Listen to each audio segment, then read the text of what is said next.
pangiwi po ng bibig niyo, Mr. President, kumbinsido ang taong bayan na kayo ay gumagamit. Kaya nga, baka naman pwede, Mr. President,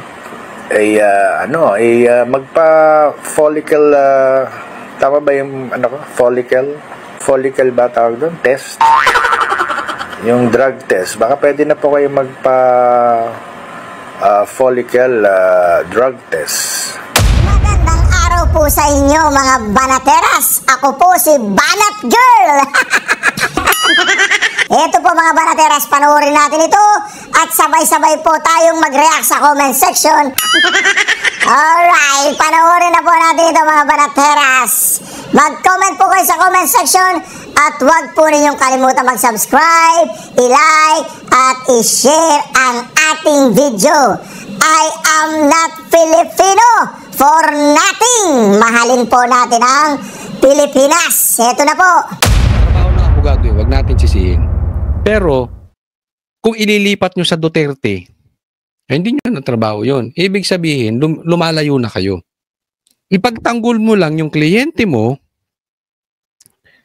na hindi siya yung pinagbibintangang mastermind. One of the mastermind. Dapat ganun. Ang problema kay Claire, instead na pinagtatanggol lang si Bongbong Marcos, nililipat pa sa Duterte. Ganun. Ganyan po kademonyo tong mga ito.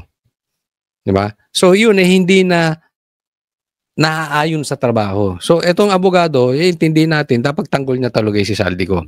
O kaya sa kanya, natatakot siya, si Saldico, na umuwi ng Pilipinas dahil kalahati daw gusto siyang makulong, kalahati gusto siyang yariin. Diba? Tatakot siya, baka barilin siya. Barilin si Saldico.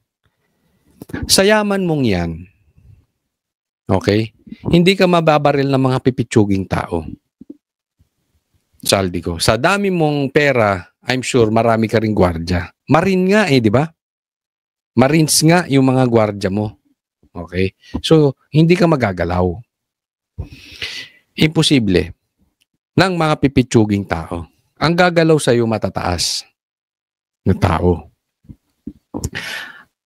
At ang taong bayan, huwag mong katakutan na gusto kang patayin. Kasi gusto ka nilang umuwi dito para isiwalat mo yung mastermind. So kung may papatay sa'yo, hindi taong bayan. Ang papatay sa'yo, kapwa mo mastermind. Ang papatay sa'yo, yung mas mataas sa'yo. Kasi yung taong bayan, walang capacity yan para patayin ka. At the same time, hindi yan ang... siguro may pagkakamali si Saldico. Pero yung taong bayan, gustong lumevel up. Kasi alam nyo to si Saldico, party list lang to Iilan lang ang boto niyan. Tapos ganyang hawak ang pera. Wag nga tayo maglokohan.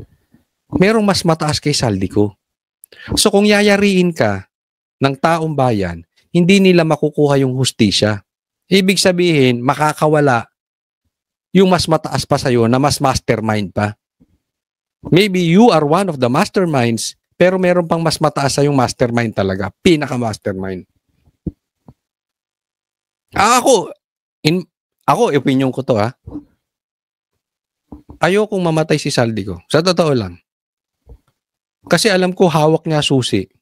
Kung sino talaga yung tarantado, yung mga loko-loko, ginagago ang Pilipinas. Hawak niya kung sino pa yung mas mataas. At makakasiwalat niya si Saldico. So siguro yung ibang tao, ganyan din ang opinion katulad nung sa akin. We want you to go home safe. Para maituro mo yung mga loko-loko. Ba? Ewan ko kung mani. But I'm sure protected to nung mastermind. Hindi ito pauwi ng mastermind. Maniwala kayo.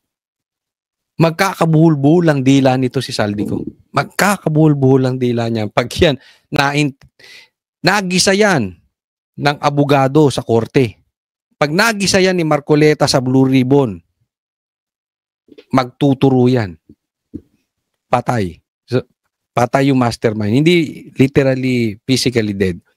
Patay ibig sabihin ni may kalalagyan. Maituturo, makukulong. Isa rin sa ikinapangangamba ni Attorney Rondain ang posibleng karahasan ng publiko kung uuwi ng bansa ang dating kongresista. Ako personally, ang bigger fear ko is vigilante violence. Because nga everyone hates him. Because personally, I'm deathly afraid of vigilante violence. Someone who thinks that he's the moral guardian of the Filipino people will just take a paltik and shoot him anywhere. Mariin Takot siyang mabaril. Okay? In short, takot mabaril. Pero ako, kabaliktaran, hindi yung vigilante o hindi yung mamamayan ng babaril sa kanya. I don't think so. Kasamahan niya. Someone close to him na nakinabang. More than him. Sa flood control, sa ghost projects, yan ang babaril sa kanya. So, baka nga pinoprotekta. Mamaya may papakita ko. Yaya rin. Ako. Mariin ding pinabulaanan ng legal counsel ni dating Representative Ko na may air assets ang kanyang kliyente. Si Representative Ko, wala siyang may-ari na any aircraft. I understand that any aircraft related to him is owned by Mitsubishi Aviation. Kasi hindi naman pala sa kanya yung mga chopper. Hindi naman pala sa kanya yung mga private jet. Related lang sa kanya. Sa kanyang aviation. So sa madaling salita, sa kumpanya niya. Alam na this, di ba? Again, syempre, normal sasabihin ng abogado yun. Alam naman natin ganyan ang ginagawa talaga eh. Di ba? Alam natin niya sa negosyo. Huwag mo ipapangalan sa'yo. Pangalan mo dun sa korporasyon nyo. Para pag nagka-problema, problema ng korporasyon. Kung si PRRD yan, di ginibayan. Pinadaanan sa pison. Ay, hindi pala, malalaki yan. Di ba? Paano kung pinagibayan? Kasi personal niya na kuha. O pinababalik sa gobyerno. Dinawala yung eroplano tsaka yung chopper. Pero pag sinabing sa korporasyon yan, hindi mo pwedeng galawin yan. Korporasyon yan, may iba pa rin may-ari niyan. Hati-hati. Kung may chopper, may chop-chop sila dyan. Siyempre. Hello. Nilusot. Okay, wala siyang chopper. Ang tanong, naniniwala ang taong bayan? Hindi. Kasi, ang problema dito, okay, ayaw niyang umuwi eh. Tapos magsasalita siya doon. Can you blame the people? Yung mga pinagsasabi mo, hindi pinapaniwalaan ng tao. Kasi sabihin mo, wala kaming pakialam sa pinapaniwalaan ng tao.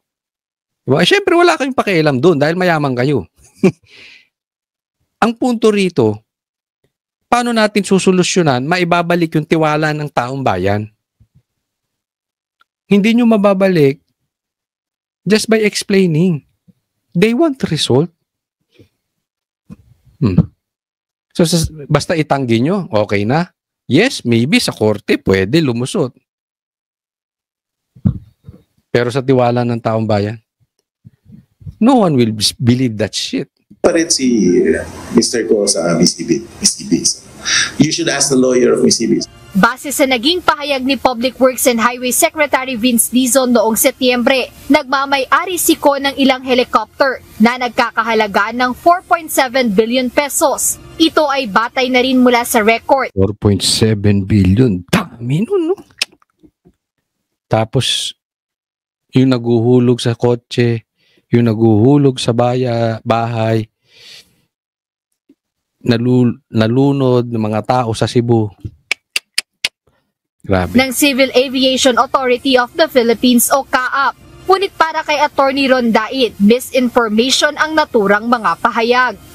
I'm assuming that it's owned by Mitsubishi. I'm sure that he personally doesn't own any aircraft. I'm not counsel to the aviation companies, so it wouldn't be fair for me to speculate on that. Samantala nanindigan ang kampo ng dating mambabatas na hindi sila magsusumite sa Office of the Ombudsman ng counter affidavit o kontra salaysay. Ito'y kaugnay. Kasi isipin ninyo, ha? Ganito ang paniwala ng taong bayan tinuturo si Saldico at si Tambi. Yung pinupunto ko kanina sa inyo eh. Tapos ang gusto nilang imbestigahan Davao. Loko-loko rin to. Gago rin talaga tong kamera, no? Gusto nilang imbestigahan Davao tsaka yung Dolomite. Wala talaga sa ayos. Kaya walang mangyari-yari sa Pilipinas eh. Nagkaloko-loko na yung Cebu. Ganito pa ang reaksyon ng gobyerno.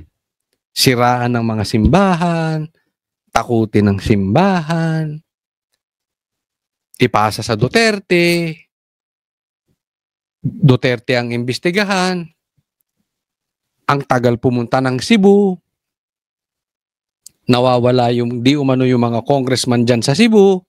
Ay nako. Tingnan nyo po tong post ni Jason sa Facebook, no? Okay? Ano sabi ni Jason sa? Yaya ni Saldico, huli pero di kulong. I was just informed by my source at the NAIA that a female passenger was offloaded by the BI, Bureau of Immigration at the Ninoy Aquino International Airport due to suspicious travel itinerary. So naharang, na-offload. Okay, kasi pupunta ng Hong Kong, tapos may connecting flight sa Paris, sa France. Siyempre, kailangan mo dyan, di ba, yung meron kang visa, and at the same time, kung may connecting flight ka, tapos may pera ka, di ba, alam mo na may travel itinerary ka, anong gagawin mo ron? Alam mo naman sa ano, di ba? Oo. After interrogation and review of her documents, sabi ni Jason sa, a very new visa and records of her supposed sponsors, the BI authorities confirm that she is the yaya of former House Appropriation Committee Chairman Ako Bicol Party List Saldico. Kita nyo? Bago yung visa tsaka yung records niya. So, ibig sabihin, parang baka minadali yung ID, bago yung ID, bago yung record, baka bago yung bank account. We don't know. Anong ibig sabihin dito? Pero, pinaalis. Bakit? The female passenger name withheld was scheduled to board the plane to Hong Kong with connecting flight to Paris, France. She was not detained. Yan po ang sabi ni Jason sa tanong. Tanongin natin si Saldico, totoo ba yan? At sana kung ito ay hindi totoo, itanggi nyo. At I'm sure, kung totoo yan, sasagot si Jason sa. Pero kung hindi totoo yan, hindi sasagot si Jason sa. Fair enough. Total, nagsasalita yung abogado mo, pagsalitain mo na rin kung ito'y totoo o hindi. Kaya nga nililinaw natin, totoo ba to o hindi? Kasi kung posibilidad, kung ito ay totoo, wala talagang plano umuwi si Saldico. Talagang patatakasin yung yaya. Alam nyo nga kung bakit? Yan yung sinasabi ko eh. Hindi yan pauuwiin dito. Drama-drama lang yung pauuwi nila si Saldico kasi mahuhuli. Yung dalawang alalay niya nga na pinagdidelibera ng pera, pinatakas. Kaya ito si Browner, hindi nyo nga mabantayan. Nakakatakas yung eroplano, helicopter ni Saldico. Pati yaya, muntik nang makatakas. Yung alalay niya nakatakas, sasama ka pa sa gera, animal. Anong nangyayari sa Pilipinas? Hindi ba? Posibleng may hawak to. Kaya pinapatakas. Remember, kung yaya yan, kasama yan. Kung asaan si Saldi. Di ba? Ano yan? Close in yan. Kung bagat sa bodyguard, close in bodyguard, may close in bodyguard, may close in na yaya. Yung talagang nagsisilbi sa'yo. Nakikita niyan yung in and out ng pera. So kung totoo ito, sabi nga ni Claire, if this is true, sure yan, may hawak na ebidensya tong yaya. Dapat maimbestigahan to. Kung totoo at kung hindi totoo, tanggi mo Saldico. Di ba? Wala, hindi nila planong pauwiin yan. Mabubukong eh. Kaya nga dapat yan, sabi nga nila kakansilahin na daw yung passport ni Saldico. Ang tagal. Kakansilahin nyo. Malamang-lamang sa tagal nyo nakakuha na ang daming pera niyan eh. Nag-iisip ba kayo? Merong mga makakakuha ka ng passport, pera-pera lang yan. Makakakuha yan ng iba. Di ba, merong citizenship, bibili ka lang ng bahay, etc. etc. Sa daming pera niyan, makakuha na yan ng passport. Ang tagal nyo kasing kumilos eh. Oh, tas nakakatakas na yung iba. Muntik na yung yaya. Sana lang. Panawagan, Marcoleta. Kung totoo ito, baka naman pwedeng imbestigahan nyo rin yung yaya. Posibleng magturo to. Ha? May susi yan, ha? Tatandaan natin, mas di hamak na magandang ebidensya yung malalapit sa kanya. At may purpose kung bakit patatakasin. Meron. Ang tingin ko dyan, yung mga mastermind, nakikita niyan, tumatanggap din ng pera. Next po tayo. Ito, gusto kong mapakita sa inyo dahil gusto kong bigyan ng komentaryo. Itong nasa taas, tingnan nyo, nagkaroon siya ng si PRRD ng meeting with Putin, Russia, USA, Trump, China, Xi. Hindi niya kailangan mag-gate crash. Kaya kalokohan yung sinasabi ni Bongbong Marcos na inakyat niya yung baka ma-offend. Una, hindi addict yung mga yan. Alam mo ba ang taong easily offended? Yan yung mahihinang nilalang. Ang tao, tandaan nyo yan parati, ang taong easily offended, insecure yan. Itong mga ganyang katataas na leaders, they are not weak leaders. Itong leader ng Russia, US at China. Kaya nga they know eh. A real leader, tandaan mo to, Bongbong Marcos, a real leader will notice a real leader. A real leader will notice a weak leader. And they know. So yung sinasabi mo, ayaw lang talaga sa'yo. Huwag kang magpalusot na kaya ka umakyat dyan, baka ma-offend si Si. Ang sabihin mo, etsa puwera ka dyan. Gusto mo makuhanan ka ng kamera para may ilalabas kayo sa Pilipinas, para maloloko nyo ang Pilipinas at mapapalabas nyo yung optics, yung naratibong gusto nyo makarating sa Pilipino na ikaw ay one of them. Na ikaw ay respetado, mataas na tao. Yes, you are the president, but they don't respect you. World, international leaders do not respect you, Bongbong Marcos. Pilit na pilit yung ginawa mo. Gate crasher ang dating mo ron. Fun ang dating mo ron, Bongbong Marcos. Look at this. Look at this. Diba? Ang layo mo. Ang layo mo, Bongbong Marcos. Ikaw, hanggang ngayon, nakatago ka pa rin kay Claire. You're just proving you're really a weak leader. Ni ayaw mong humarap sa media. Puro ka Claire, puro ka Claire. Why? Lagay nyo dyan sa comment section. I know you know it. Next po tayo. Ito po, post ni Senator Bongo sa kanyang Facebook. Basahin po natin. Malasakit team ni Senator Bongo agarang naghatid ng palugaw at tulong sa mga naapektuhan ng Bagyong Tino sa Cebu. Ngayong November 5, rumisponde agad ang malasakit team ni Senator Bongo sa Tisa National High School kung saan pansamantalang nanunuluyan ng ilang individual na naapektuhan ng Bagyong Tino. Katuwang ang malasakit at bayanihan party list na mahagi sila ng mainit na pagkain upang kahit paano ay maibsan ang hirap na nararanasan ng mga residente habang unti-unti nilang inaayos ang kanilang buhay at kabuhayan. Kayo, Dilawan, asan kayo? Kayong mga congressman, ng Cebu, asan kayo? Tayo nagtatanong lang.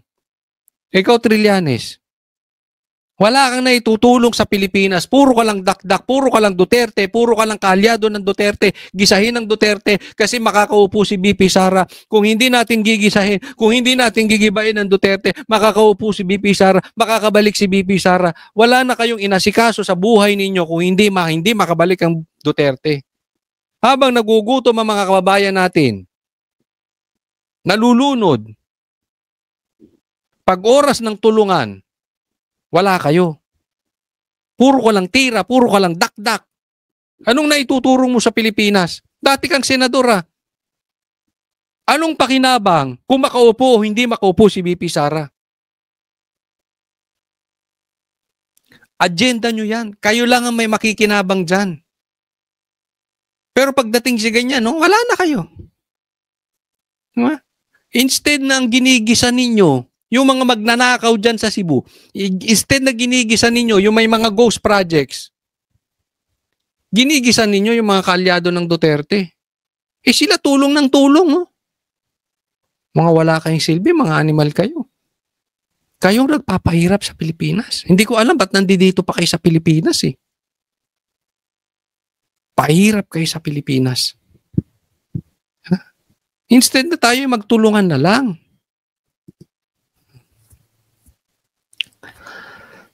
Etong sa bawat sakuna hindi pinapabayaan ni Mr. Malasakit. Etong Malasakit na to, yung Malasakit Center ni Bongbong. Tatandaan po natin. Paalala ko lang sa inyo. Epektibo yan. At alam ko, iba sa inyong mga manonood na experience yan. Or kung hindi man kayo directly, yung mga kamag-anak nyo, kaibigan nyo, kapitbahay ninyo. Puro pumunguliti ka itong mga to. Kaya ginigiba si Bongo eh. Dahil alam niya, makakatulong sa 2028. Posibleng ito ang Vice President na tatakbo. Yan ang tinitingnan na si Bongo hindi nga iniisip yan. Pero yung mga kalaban, yan iniisip. Sara Bongo ang tandem. Kaya ginigiba si Bongo. Ganito, may usap muna tayo. Mga brad, tulong muna. Pag tumulong na kayo, saka nakasiguro kayo may karapatang magsalta. Patungkol sa Duterte. Talunin nyo muna yung ginawa ng Duterte. Pag nakatulong kayo ng ganyan sa bansa, saka nyo nag-ibayin ng Duterte. But for the meantime, tulong muna kayo. Pakita muna kayong resibo, Next po tayo. Ito lang gusto kong bigyan ng komentaryo itong sinabi ni Robin, Tama po dito si Robin eh. Wala po kaming kakayanan sa minority bloc na maibalik sa pwesto si Senator Rodante Marcoleta para maging tagapangulo ng Blue Ribbon dahil kulang, talo at wala pa kaming bilang, siyam lang po kami sa minority. Ang punto dito ni Robin, kasi bakit ba si Lacson ang Blue Ribbon chairman? Ang layo niya. Galit na galit kay Gutesa. Hindi ko alam kung crush niya si Gutesa or obsessed siya kay Gutesa. Di ba? Nung pumasok sila ni Tito Soto, nagka-leche-leche. Wala pong magagawa si Senator Robin dyan. Wala pong magagawa ang minority. Kasi sabi nga nila, doon sa Blue Ribbon, walang gustong tumanggap sa majority. Kung talagang para sa bayan sila, pwede naman nilang ibigay kay Marcoleta, di ba? Pero ayaw nila ibigay kay Marcoleta dahil si Marcoleta tutumbukin ang mastermind. Sila, ayaw nilang matumbok, di umano ang mastermind. Ang gusto nilang matumbok, gusto nilang matumbong. Hindi si Bongbong. Ang gusto nilang matumbong, si Gutesa. Pansin nyo, doon na umikot ang Blue Ribbon. Doon sa notaryo. Kasi kung para sila sa taong bayan, teka muna, ito na lang. Di baling nasa minority? Baka pwede nating ilagay si Marcoleta. Total, magaling siya. Hindi nila tinitingnan yung ganun. Ang tinitingnan nila, wag makarating sa mastermind. Oh. Ang style dyan, gigipitin, pipilipitin yung leeg nila Bilyar. Kasi dalawa agad yun eh. Pag lumipat yung dalawa, di 11 na sila. 13 na sa kabila. Dalawa na lang. Hindi ko alam kung si The Good One lilipat or kung sino man. Basta may lumipat na 4. May 4 na lumipat sa minority block. Galing sa majority. Tingnan nyo. Aayos ang Senado. Tingnan ninyo, lalabas ang mastermind. Ito lang ang solusyon. Para sa Blue Ribbon, maayos. Kitang-kita mo, doon pa lang sa impeachment, hinaharang na ni Tuto Soto. Di ba? Parang ayaw niya maging kabit maging kabit. Parang ayaw niyang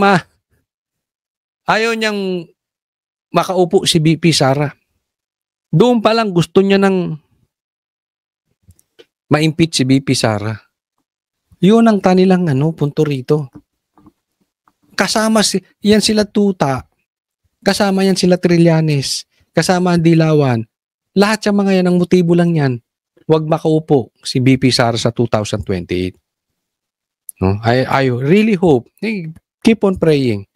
And at the same time, isabihin nyo sa social media ninyo na meron pang lumipat na 4. Pag may lumipat na 4 sa minority, solve na ang problema ng Pilipinas. Kalahati ng problema natin solve. Matutumbok natin. Sigurado ang mastermind. But for the meantime, sarswela ang mangyayari dyan sa Blue Ribbon. Hindi lalabas ang mastermind dyan. Ang gigibain lang dyan si Gutesa. Pustahan? Pag-usapan muna natin itong tuta ni Tambi. Parang rhyming no? Sige, pasok! Well, nakapagpa-set up lang ako ng meeting. It might be later or tomorrow. Basta within the next few days, we will be able to talk. Kung kailan biglang pagkaka-open ng schedule namin. Nais makausap ni Senate President Vicente Soto III, si late 1st District Representative at dating... Nangangayay. Yung picture niya dyan, nangayayan si Tambi, no? Oo, halatang stress. Tambi, labas ka nga sa picture nang makita ka lang namin o labas ka sa video. Tingnan natin ang kalagayan mo at kalusugan mo. Ha? Ang sakit, no? Oo. Di ba? Marami ka naman bahay sa Forbes, di umano. House Speaker Martin Romualdez.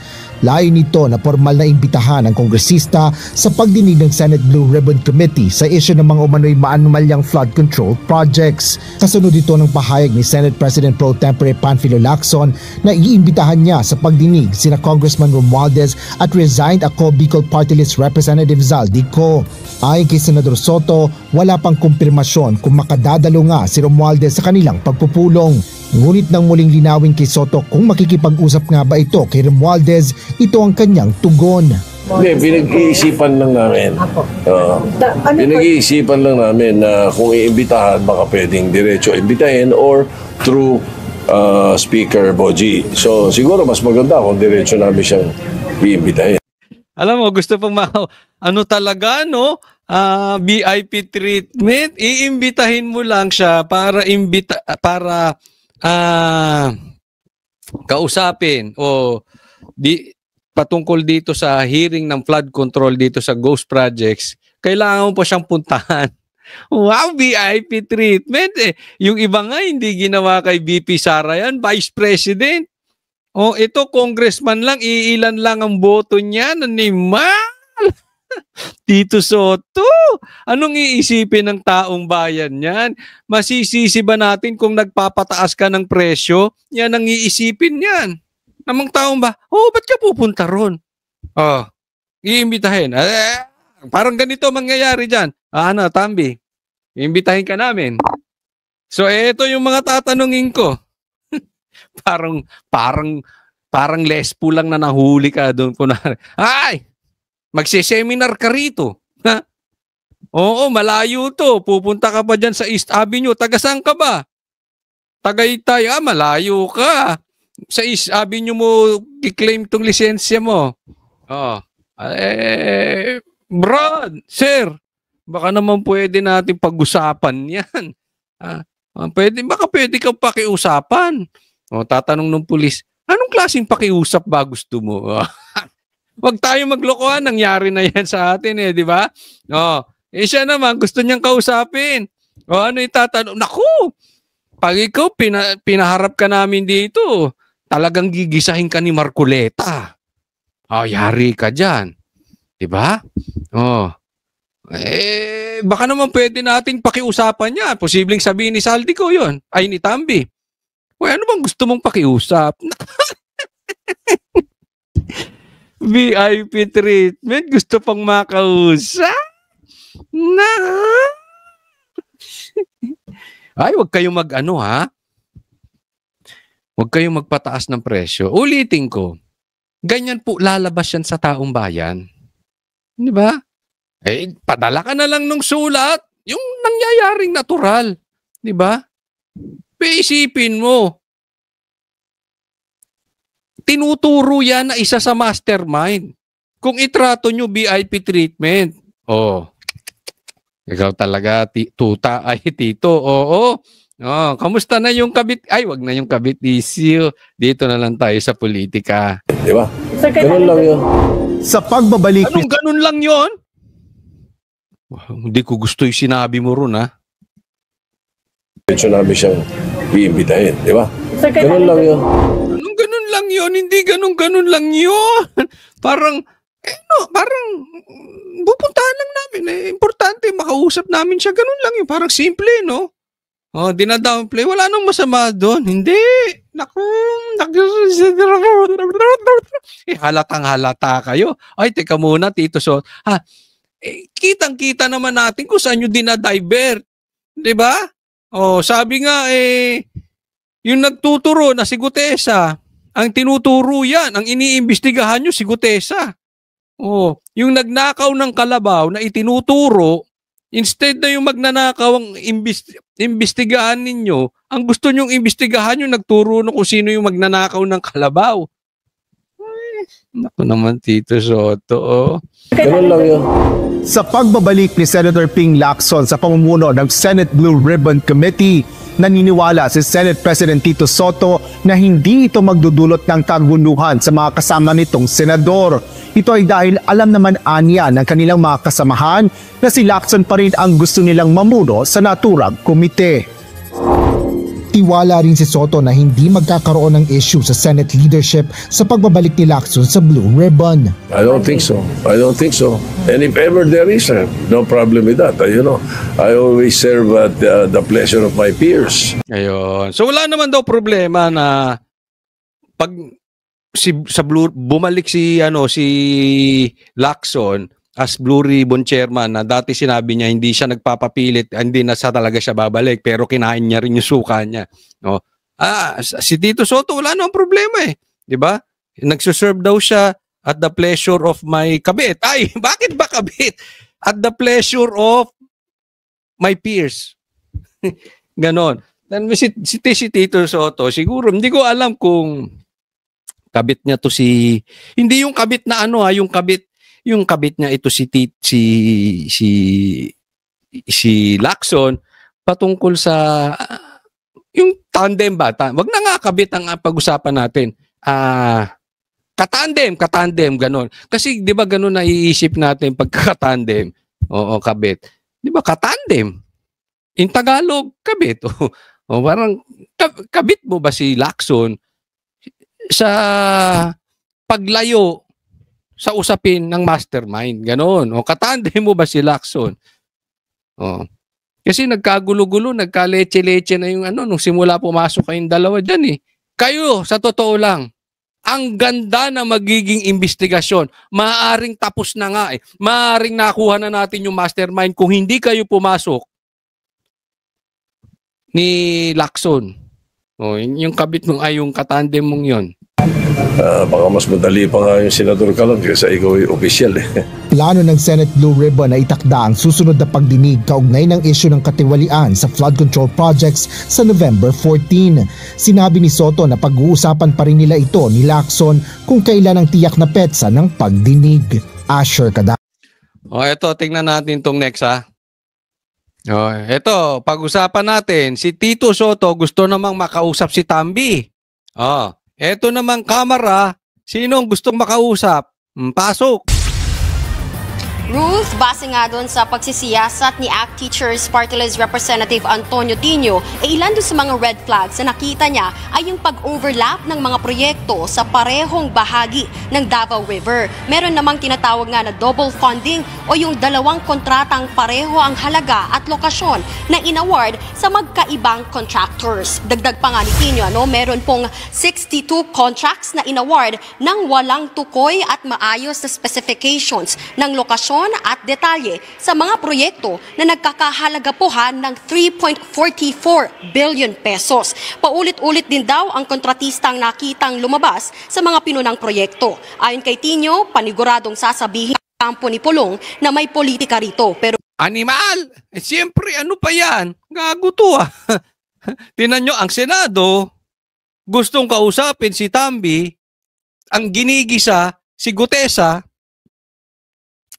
Ang Kamara naman, ang gustong imbestigahan, Davao at saka Dolomite Beach.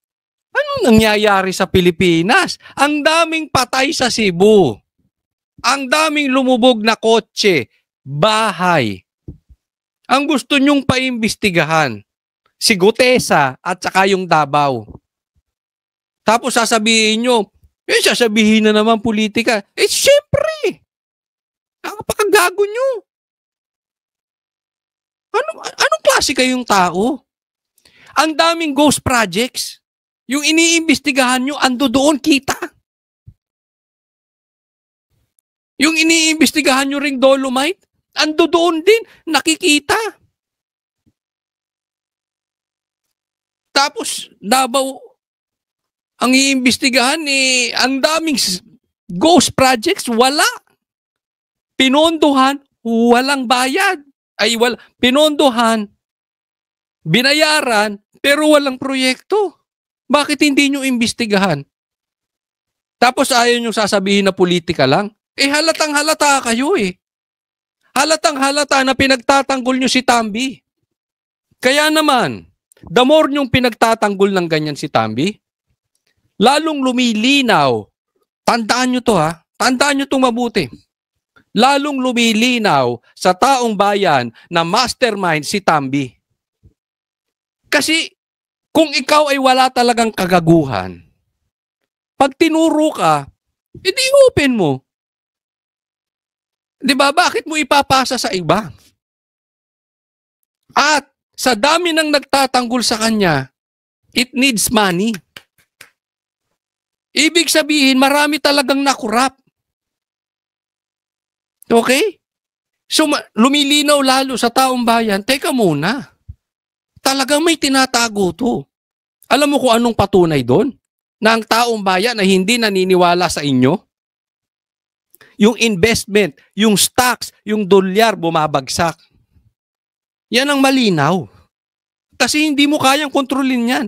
Yung survey, kaya mong bayaran yan eh. Yung mga lintik na congressman, pwede mong bayaran ng iba dyan. Yung ibang mga senador, pwede mong bayaran ng iba dyan. Pero yung stocks, hindi mo mamamanipulate yan. Hindi mo kayang pilipitin ang leeg ng mga, mag-invest kayo dito ha. Aayusin namin tong gobyerno. Hindi po pwedeng ganon. Sasabihin ni Claire, kasalanan ng mga Duterte yan. Mag-invest kayo dito. Hindi nyo matatakot ng mga ganon ng mga investor. Diba? Kasi nga, mga peke kayong lahat. Ano nga yung nagdoble? Malay ba natin kung talaga namang kulang? Di ba? Oh.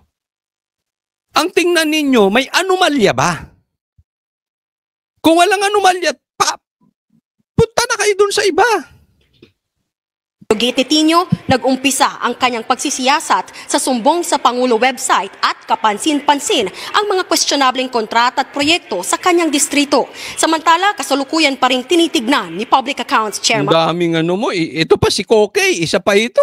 at Bicol Saro Party List Representative Terry Ridon kung may line item nga ba sa General Appropriations Act o Ito si Mr. Ito ba si Mr. Harvard? Nagbayad. Anyway, ha? Ang kumusta na yung Dolomite mo? Balik natin yung basura. Samahan ka namin. Kasi yan ang gusto nyo. Iniimbestigahan nyo yung malinis, yung madumi, ayaw nyo imbestigahan. Balik natin basura. Ha? Pataihin nyo rin yung mga tao. Yan ang gusto nyo Yung madungis. Hindi. Ito Ito, in general po ito. Alam mo yung mga madudumi, gusto niyan madumi. Let me repeat that. Yung mga masasama, gusto niyan masama din. Kasi, pag ikaw ay nasa dilim, ayaw mo ng liwanag, ma-expose ka Halimbawa, tingnan mo ang adik. Gusto niyan lahat ng kaibigan niyan adik. Magsalita ka dyan ng Diyos, ikaw pa masama. Gusto niyan adik ka rin. Tingnan mo yung barkadahan na mahilig sa babae. Sigurado yun. Hindi lang siya mambababae, maghahatak pa yun ng mga kaibigan niya, kagrupo niya, kaibigan niya na mambababae. Para wag siya magbukang masama. Pag ikaw ngayon tumanggi mang babae, ikaw pa masama. Alam ko yan Nafe-feel ko. Diba? Hindi. Joke lang, joke. Ganyan. So ayaw nila, parang magnakaw kayo mga animal. Ha? Pag hindi kayo nagnakaw, yari kayo sa amin. Bakit? Magmumukha silang madumi. Nasa ilalim ng unprogrammed appropriations ang Dolomite Beach Project ng administrasyon ni dating Pangulong Rodrigo Duterte. Nilinaw din ni Ridon ang suspecha ng mga netizens na paghihiganti lang daw ito ni Ridon nang tanggalin siya ni Digong bilang chairman ng Presidential Commission for the Urban Poor noong 2017. Narito ang pahayag ni Congressman Ridon. Gumaganti lang si Kokey. Sige, mag-enjoy ka dyan, kakabanat mo. Kung ano man nakukulimbat yung pera kay Saldi ko at kay Tambi, di umano. Tago nyo na. Last nyo na yan. I don't think there's anything na talaga nga paghiganti dito sa usapin po na ito. Hindi ito tungkol sa dating Pangulo. Ang gusto nating malaman, sino ho yung opisyal ng gobyerno na nag-propose nito pong Dolomite Beach Project na ito. Ayun, hindi siya ang bait. Ang bait pala nito. Idol! Mga animal. Ito. Tingnan nyo to. Tingnan nyo to. Patunay na loko-loko yung mga yon. Ito, nilabas ng ng Daily Tribune. Top 10 provinces with biggest flood control contracts. Taas ang kamay kung kasama yung syudad nyo rito. Anong number 1? Bulacan. Cebu, alam mo, nakakaawa yung mga tulungan po natin ng Cebu. Talagang lumubog sila. Isipin nyo. Dahil sa mga magnanakaw, daming patay. Alam mo, nung pinapanood ko yung mga videos na nangyari sa Cebu, nagdudugo yung aking puso dahil naiisip ko, bakit ba nangyayari to sa Pinas? Yung mga inosente, patay. Yung mga magnanakaw, buhay. Parang pag tiningnan mo, asa ng hustisya? Diba? Tapos, asan yung mga congressman? Ang balita namin dito, yung mga congressman dyan sa Cebu ngayon, nasa ibang bansa. Animal kayo, kailan kayo pupunta dyan?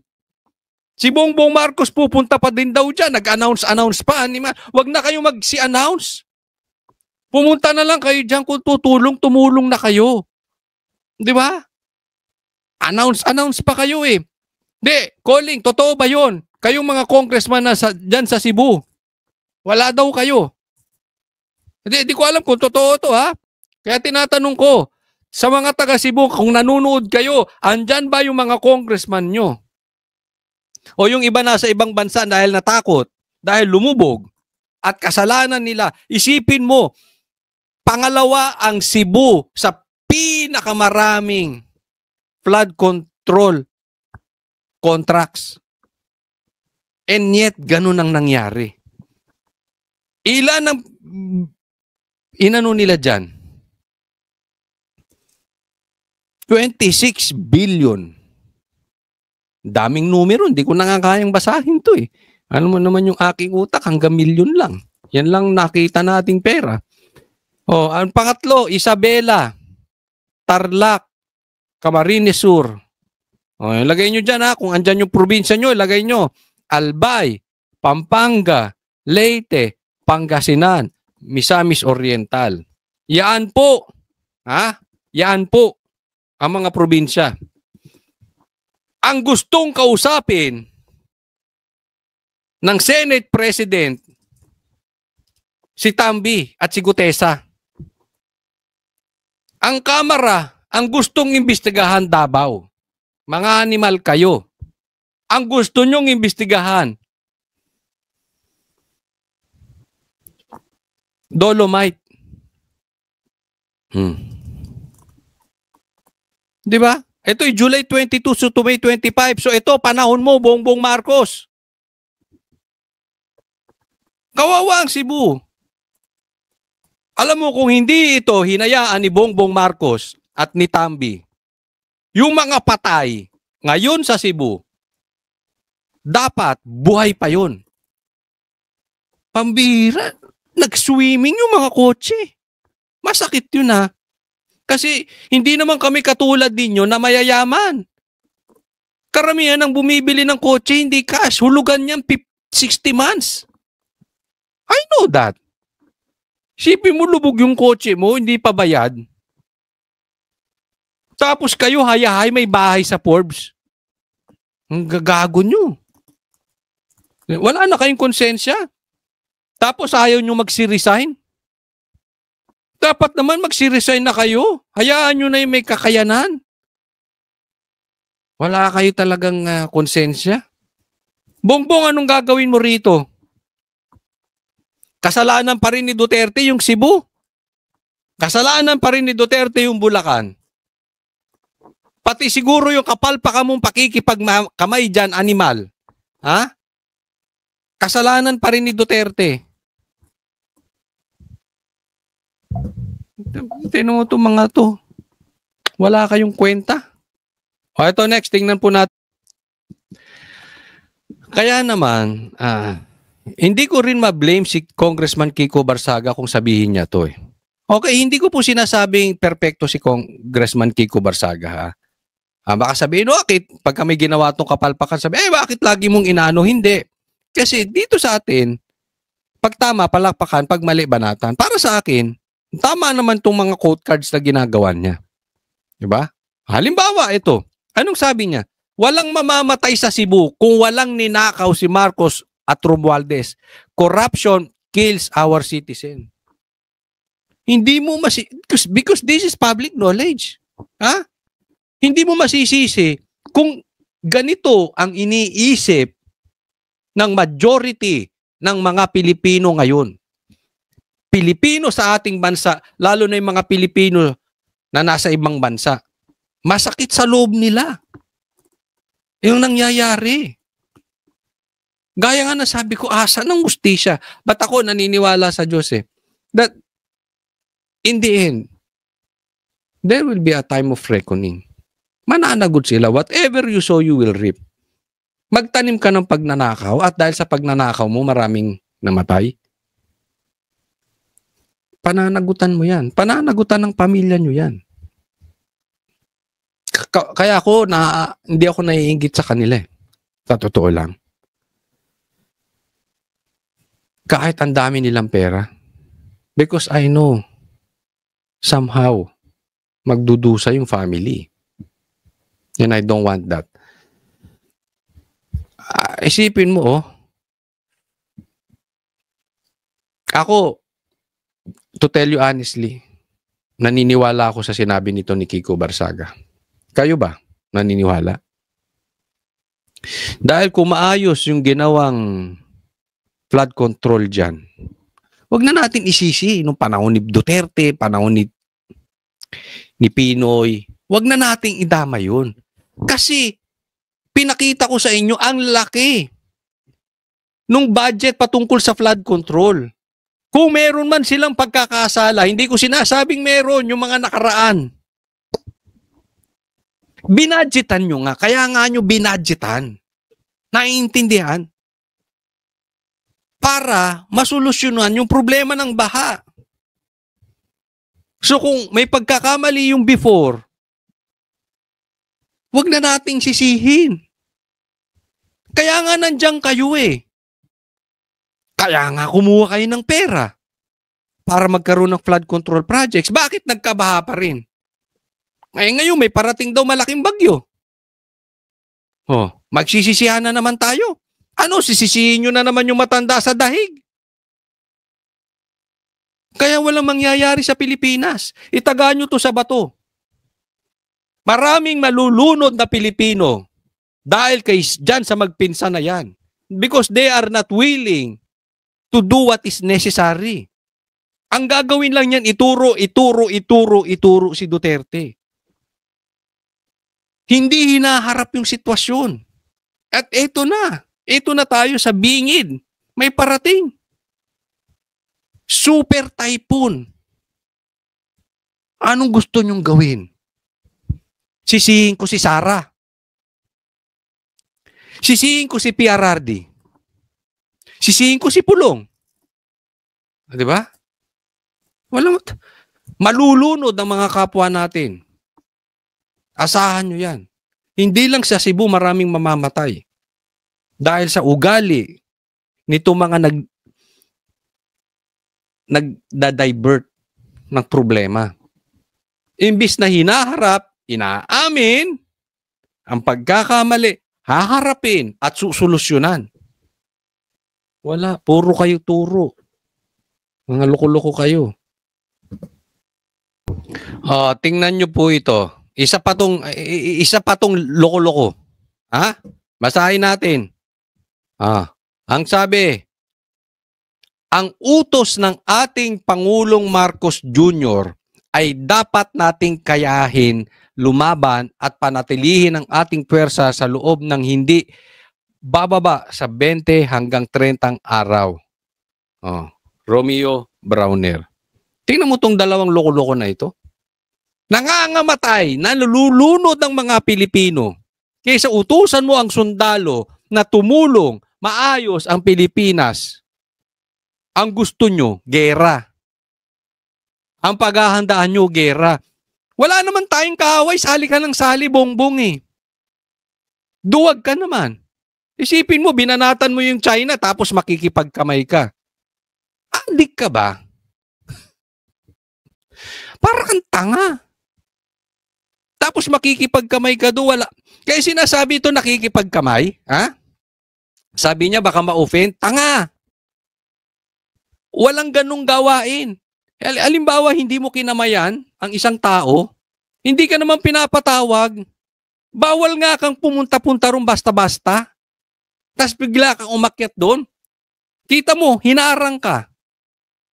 Saglit na saglit, para kang, alam mo, hindi ka parang presidente ron. Para kang fan. Para kang isang member ng isang fans club. Para kang tanga ron. Di ba? Tapos ayaw mong tatawaging tanga. Katangahan yung ginagawa mo. Pag tinignan ninyo, papalusot pa. Baka raw ma-offend. Kung pinatawag ka at hindi ka umakyat, doon ma-offend. Pero yung hindi ka pinatawag, aakyat ka dahil baka ma-offend, hello? Tanga lang, tanga lang. Tapos ito ka pa. May parating na bagyo. May ang daming nagsuswimming yung mga bahay at kotse sa Cebu. Nasa isip yung dalawa, animal kayo, gera. Wala tayong kaaway. Hindi natin kaaway ang China. China ka ng China. Yung kaibigan mong Amerika, hindi nga inaawa yung China eh. Alam mo kung ba't nila ginagawa ito? Ha? Kasi, dinadivert nila. This is another diversion. Galit na ang taong bayan eh. Sasabog na yung puso. So gusto nila magalit tayo sa China. Para yung galit natin doon mapunta. Tanga.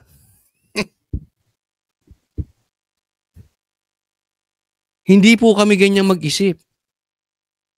Huwag mong ginagawa. Kayong dalawa, huwag nyong ginagawang parang tanga mga Pilipino. Ha? Hindi mo malilipat yung galit. Bakit? Nalulunod ba yung mga kababayan natin dahil sa China?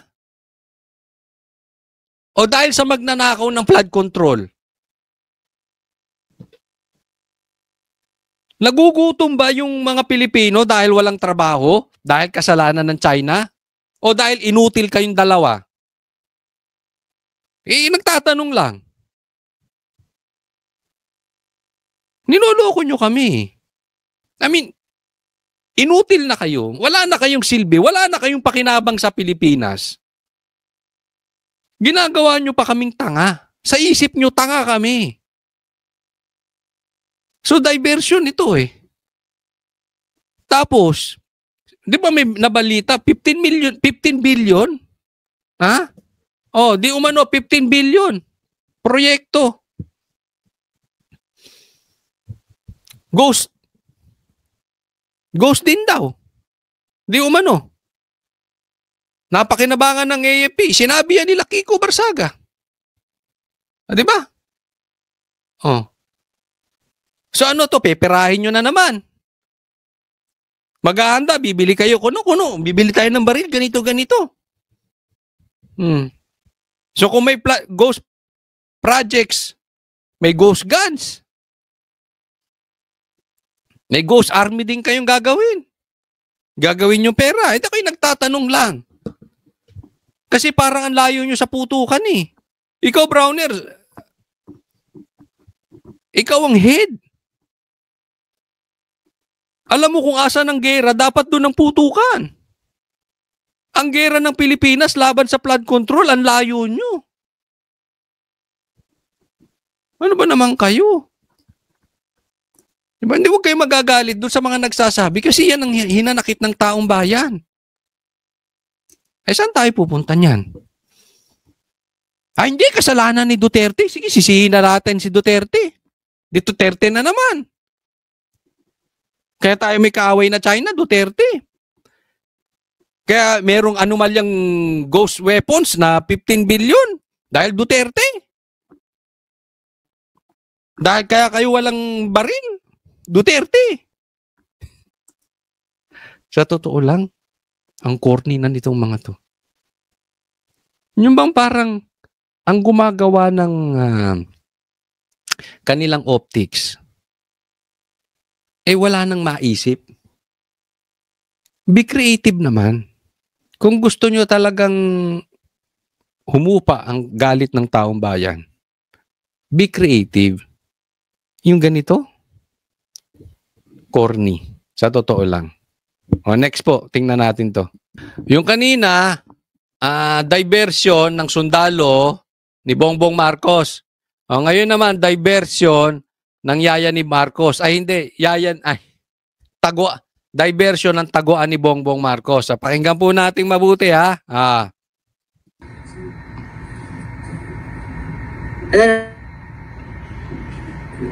Kayo, JC ba magra-rally? Ay, bakit nadama yung KOJC dyan? Kasi may nakikita ako sa mga thumbnail. If mga kuya. If magra-rally ang KOJC. Mga pa-if siya dyan. Pag nandun siya sa PCO, banat siya ng banat. Kasi vlog niya yan eh. So siguro nag-iisip siya baka madimanda. Pero pag doon sa vlog ko, protected ako ng mga amo kong mastermind. Hindi umano. Sige. Sorry. Pasok. Nakikita ako sa mga thumbnail. If mga kuya. If magra-rally ang KOJC, alam naman natin bakit. Not not really for corruption. Maybe siguro, ayaw nila ng corruption. O sige, lagyan na natin sa corruption. Ayaw nila. Pero pag sumigaw sila ng PBBM resign, alam niyo na kung bakit. Kasi, baka malapit na ang schedule ng extradition. Baka. Kung hihilingin ng US itong si Pastor Kibuloy. Ayun.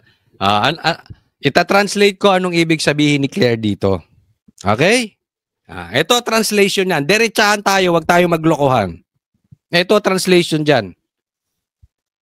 KOJC, huwag kayong sasali sa rally. Pero, kung sasali kayo sa rally, huwag kayong sisigaw ng KOJC, huwag kayong sisigaw ng Bongbong resign. Dahil pag simigaw kayo ng Bongbong resign, si Pastor Kibuloy, bibit-bitin namin sa Amerika gaya ng ginawa naming pagbitbit kay PRRD sa dahig. Yan po ang iniisip ng madami. Chilling effect po yan. Yung ginagawa ni Claire na yan, ayan ay indirectly tatakutin ang mga reliyon.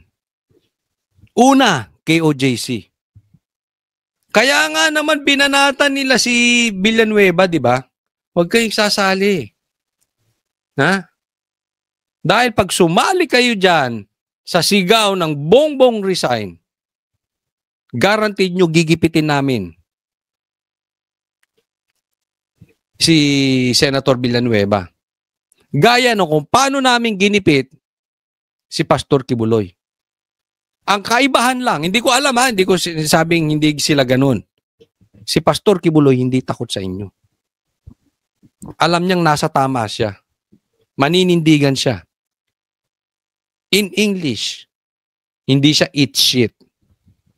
Hindi siya kumakain ng tae. Hindi siya kumakain ng suka. Mayroon siyang paninindigan. So wag niyong takutin. Kasi ganyan ang ginagawa nila eh. Pag umalyado ka sa Duterte, aalukin ka ng maganda. Pag hindi ka pumayag, nakikita nyo naman yung nangyayari. That is public knowledge. Sampahan ka ganito, ganito, ganito, ganito. So tatakutin ka doon sa... Kaya yung ibang simbahan, alam nyo kung bakit takot magsalita? May patong yung leaders eh. Takot sa demanda. Wala po tayong binabanggit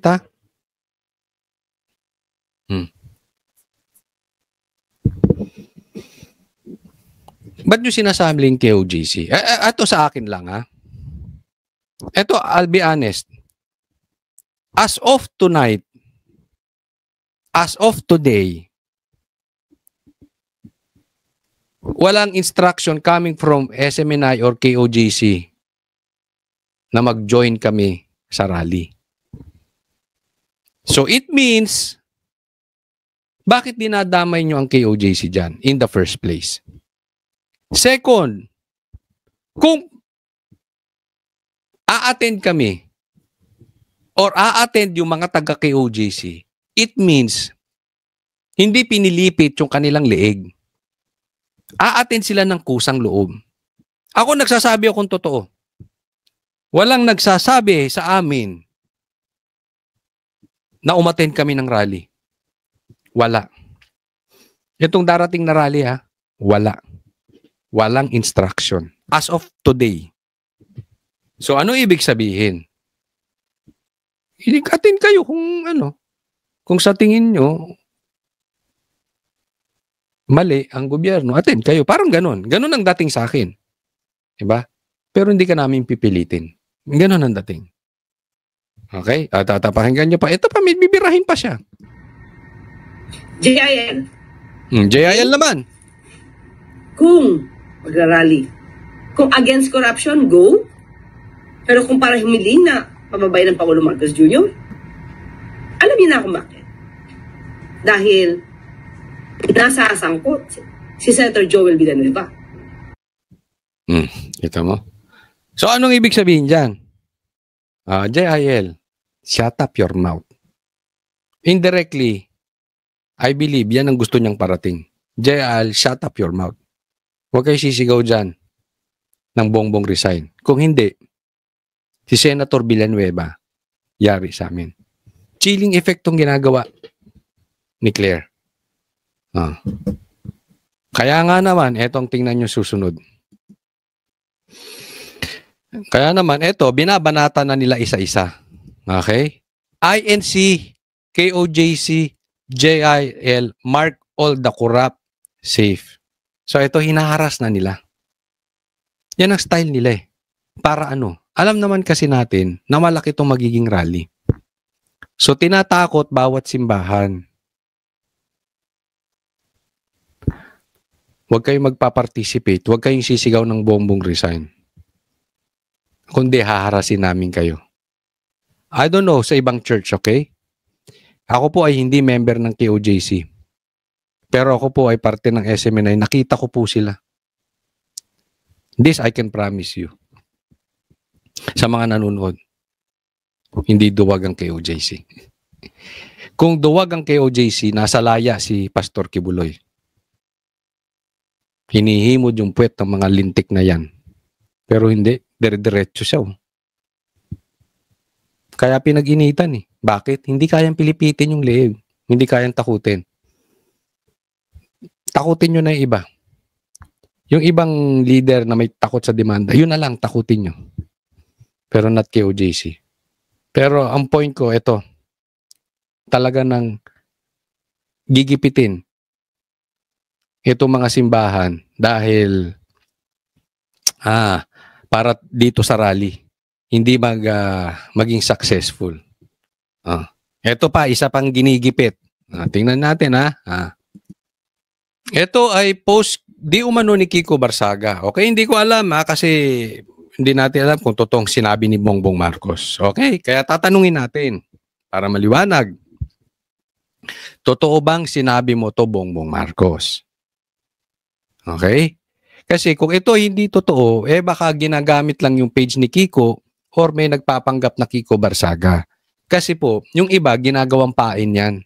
May mga nagme-message pa nga sa Banateros eh. Kunwari, yung ibang vloggers nagbabayad, tapos gusto nila isisiwalat ng Banateros, yung pala fake news, di ba? So nagtanim, di ba? Parang si Risa, tanim witness. Ito naman, tanim fake news. Gusto nilang kagatin. Kaya ako, nagsatanong pa lang. Nagtatanong Bongbong Marcos talaga bang sinabi mo ito? Kasi kung sinabi mo ito, hindi magandang paratang yan sa INC. Kasi ano sabi ni Bongbong Marcos? Marcos administration, according to Kiko Barsaga, accuses Iglesia ni Cristo of paying members 3,000 to attend November protest against corruption. So kanina, binanata ng KOJC, tapos JIL, tapos ngayon, Iglesia ni Cristo. I don't think kailangan magbayad ng Iglesia ni Cristo ng 3,000 pesos para lang umatin yung kanilang members. I mean, dati na yan eh. Pag nagsabi ang Iglesia ni Cristo ng rally, yung nakaraan, nandoon kami. Nakapag-attend po kami noon. Nandoon kami, tapos nakita nyo naman, naka-live sila. Nagpunta rin kami ng Manila Hotel dahil sa tabi ng Manila Hotel yon. No? Sa ganung kadami, I don't think babayaran ng ganun ng Iglesia ni Cristo ng 3,000 each. Ang dami po nun. Diba? So, kaya tanong ko to, Bongbong Marcos, dapat sagutin mo to. Kung ito ay sinabi mo. Ay kung hindi naman, yan po ang sabi, Kiko Barsaga, no? Pero, kung hindi naman, ganun pa man din. Patuloy niyang ginigipit nitong administrasyon ang mga simbahan. Tulad ng ginawa sa KOJC tsaka sa JIL. Ito naman, hindi magandang salita yan. Bongbong Marcos. Okay, kailangan mong patunayan yan kung totoo mong sinabi yan. Dapat hindi lang patunayan. Alam nyo po, mga kababayan, kung talagang sinabi to ni Bongbong Marcos, Ibig sabihin, affected talaga sila. Kinakabahan natin sila dito sa susunod na rally. Nakita nyo naman, si Claire, sa kanyang vlog mismo. Vlog niya yun eh. Nakita ninyo na concerned siya dito sa mga simbahang magrarally. It means, umaaray na, nagpapanik na. Kaya, gumagawa sila ng chilling effect. Alam nyo, huwag nyong iasa sa chilling effect o pananakot ang mga magrarally. Gumawa kayo ng tama, hindi nyo kailangan takutin ng tao. Pag tama ang ginagawa nyo, walang rally. Pero kahit anong pananakot ang gawin ninyo, hindi man ngayon, sooner or later, mabubuko kayo. Babalik sa inyo yan. Babagsak din kayo. So, anong punto? Ayusin nyo yung trabaho ninyo. Huwag puro Duterte. Sabi ko nga doon sa post ko, doon sa Facebook Di ba? Ang PRRD, drug war. Ang Bongbong Marcos, Duterte war. Walang inasakaso tong tao na to. Kung hindi Duterte. Hindi ko alam kung napapaniginipan nito si PRRD na Baka pag nag-hallucinate ito, si PRRD nakikita niya. Kawaawang tao, no? Isa lang masasabi ko. Tigil-tigilan nyo yung simbahan. Irespeto nyo. Kung gusto nilang mag-rally, di ba? Ay sinasabi kasi ni Claire, dadalin si Pastor Kibuloy. Pambihira naman. Extradition? Ano, ipapamigay nyo na lang ang Pilipino? Basta-basta? Gaya ng ginawa nyo kay PRRD?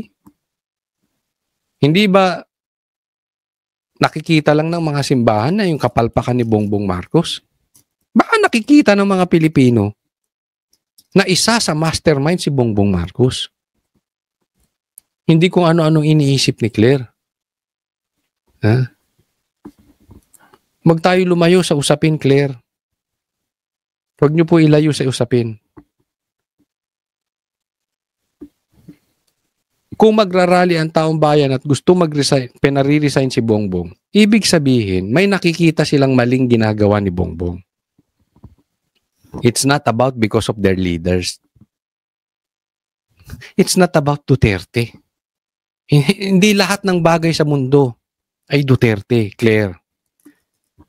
Huwag ka masyadong obsessed. Para kang si Lacson obsessed kay Gutesa. Tigil niyo yan. Ang corny na